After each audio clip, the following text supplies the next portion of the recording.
Mesdames et messieurs, bonsoir. À la Minute policière, ce soir, je reçois l'agent François Bonenfant et nous allons parler de cinémomètre. Monsieur Bonenfant, bonjour. Bonjour. Moi, j'aimerais savoir tout d'abord, depuis combien de temps vous êtes policier ici à Repentigny? Depuis 16 ans.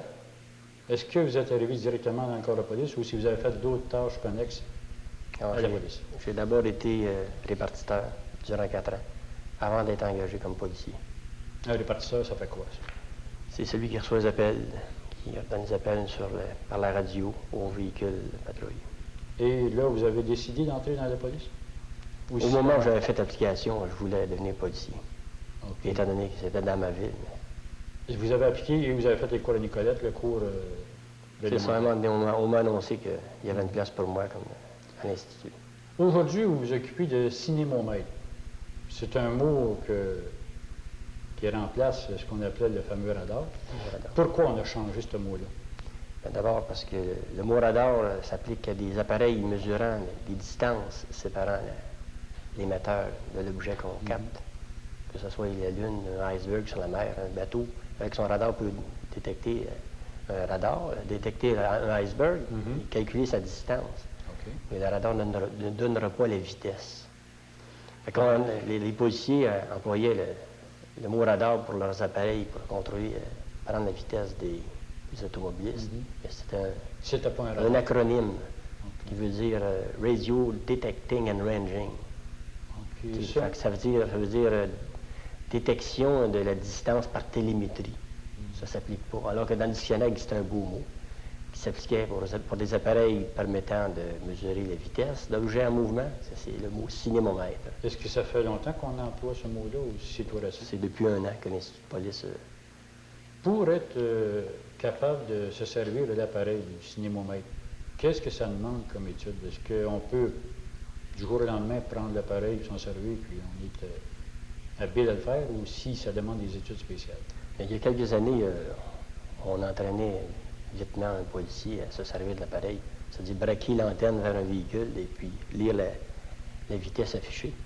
Et puis on a vu, durant les cours que nous avons suivis à Nicolette, que c'est plus que cela. Il faut que le policier comprenne comment fonctionne l'appareil, être en mesure de vérifier si l'appareil est capable de fonctionner de façon précise. Maintenant, vous faites quoi pour savoir que l'appareil fonctionne bien? C'est quoi le procédé? Il y a différents tests là, proposés par le manufacturier. D'abord, à la mise en marche de l'appareil, les vitesses sont affichées soit par cristaux liquides, soit par des diodes électroluminescentes, des LED en anglais, des diodes électroluminescentes.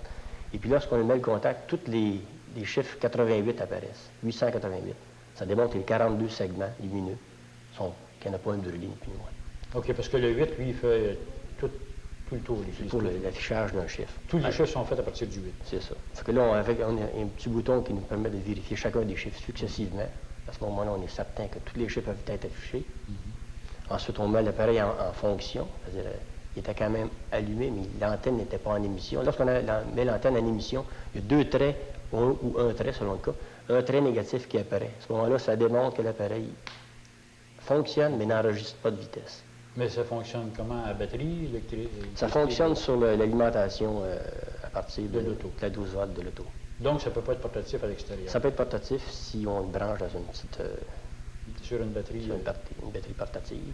Vous avez emmené en studio aussi un petit appareil, un diapason.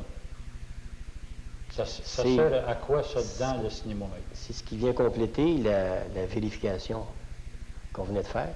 L'étape suivante, c'était de la mise en mémoire. Lorsqu'on appuie sur un bouton mémoire, la vitesse enregistrée va clignoter, ce qui démontre que l'appareil peut garder en mémoire une vitesse. Alors, pour vérifier si l'appareil fonctionne de façon précise, et là, je dis précis, dans le sens du manufacturier, c'est de l'ordre de 1/2 km à l'heure, la précision d'appareil. On frappe le diapason qui émet une fréquence donnée, et cette fréquence-là, placée devant l'antenne, doit afficher la vitesse 100 km dans le cas de ce diapason. Et puis là, on a entendu un son, mais si vous le faites plus fort le son, est-ce que ça va augmenter la vitesse sur le... Non, le diapason va faire un son plus fort, mais il va tout le temps donner la même note. Ah, c'est la note qui donne la vitesse? C'est la note qui donne... Ce n'est pas l'intensité? C'est la fréquence. Ça donne une fréquence. À une fréquence donnée, il va y avoir une vitesse donnée d'afficher. Et vous faites quoi? Est-ce que vous le présentez vis-à-vis de l'appareil? On le met de façon face au signal. Là. On le met comme ça, pas comme ça. Il est comme ça. Il faut que le mouvement de va-et-vient soit face à face à l'antenne. Même type de diapason que celui qui accorde les pianos.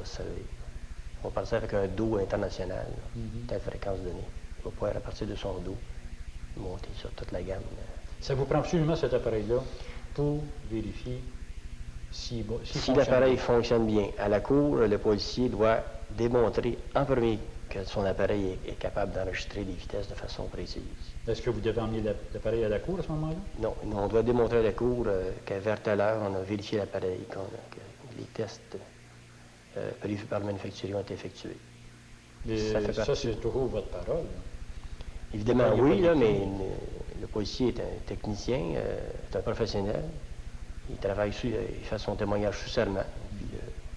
Est-ce que c'est arrivé qu'on a demandé d'apporter l'appareil?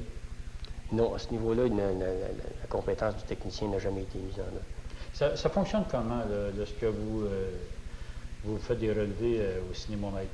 C'est quoi la procédure là, lorsque vous êtes sur les lieux? Lorsque nous faisons sur un site d'opération, nous prenons d'abord une lecture après avoir fait les tests, encore une fois, sur les lieux. En mettant l'appareil en marche, on prend une lecture du bruit de fond, s'il y a des sources d'interférence. Exemple, des néons, type commercial, peuvent générer des interférences qui peuvent nuire au radar. À ce moment-là, le radar, il y a un mode audio. On peut entendre que c'est que l'antenne du radar capte. À ce moment-là, si on entend des bruits qui sont caractéristiques, comme un hum d'un 60 cycles, puis qui génère des lectures, on va changer l'antenne de place. Ah, vous ne pouvez pas rester là? Non. Même si l'appareil est conçu de façon à pouvoir éliminer ces débuts parasites, là. Il y a des filtres là-dedans, c'est très sophistiqué. Il peut arriver des fois qu'il y a c'est très rare, là, mais ça arrive des fois, des endroits précis, on les connaît, des endroits à éviter. À quelle distance que vous allez chercher les autos? Est-ce que c'est très près, très loin? Est-ce qu'une personne peut vous voir? Nous avons un radar de type de MDR1, sa distance est assez phénoménale, c'est 1,3 km. Mais ça, c'est en théorie. Disons que sur un aéroport, là, sur une piste à Mirabel, on irait chercher un véhicule qui circulerait à 1 km. Mais en pratique, dans la ville, c'est 4000 pieds. 4000 pieds? C'est encore considérable. Ça, c'est au maximum de son utilisation. Normalement, on l'utilise au minimum de son utilisation, qui est environ 200 pieds. OK, maintenant, est-ce que c'est vrai que lorsque deux véhicules s'en viennent côte à côte, c'est très dur de connaître la vitesse des deux véhicules? C'est là qu'intervient le jugement du policier. Une lecture sur un appareil radar ne constitue pas une preuve en soi. Il faut d'abord que le policier ait évalué à l'œil la vitesse du véhicule. Et ceci, avec son entraînement, le policier finit par le faire de façon quasi précise, de l'ordre de 5 km d'erreur. Parce que le radar, lui, il ne se trompe pas, le radar. Il donne tout le temps la lecture du signal le plus fort qu'il reçoit. Or, le signal le plus fort que le radar enregistre n'est pas nécessairement le premier véhicule qui est le plus près de l'antenne. Ça peut être un autre. Celui qui double, mettons, celui qui arrive, puis double un véhicule. Le facteur le plus important dans le processus de décision du radar, c'est, il ne faut pas que je me trompe, c'est la masse, sa capacité de renvoyer les ondes. La deuxième, et la moins importante, c'est sa position par rapport aux autres véhicules. Et la dernière, la moins importante, c'est la vitesse. Il va arriver des fois que le radar va donner la lecture du véhicule le plus vite d'un groupe. D'autres fois, ça va être par rapport à sa position, d'autres fois, ça va être par rapport à sa masse. Est-ce que ça arrive où vous devez annuler totalement la lecture? Lorsque le policier a un doute sur la lecture qui lui est donnée sur l'appareil, il laisse faire, il laisse tomber. Mais lorsque la lecture sur le cinémomètre vient confirmer l'évaluation qu'il avait faite auparavant en faisant une observation visuelle, à ce moment-là, quand le policier n'a pas de doute, il va y mettre la contravention. Cette lecture-là, -là, est-ce que vous êtes tenu de la montrer au contrevent?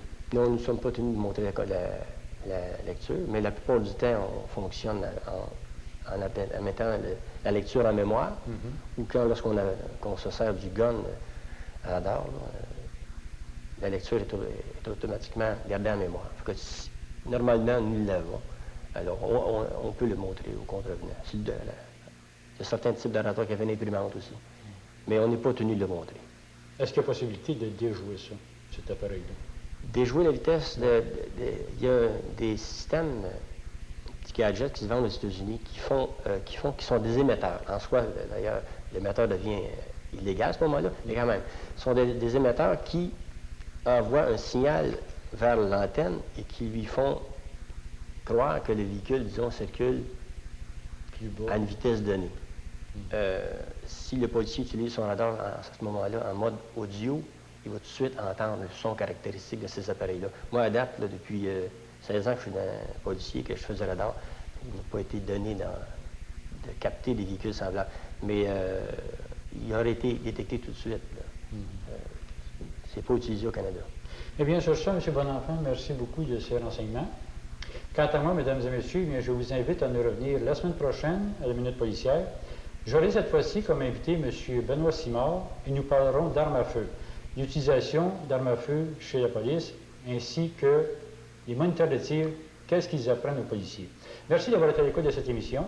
Revenez-nous la semaine prochaine, même heure, même poste, et je vous souhaite entre-temps de passer une agréable semaine.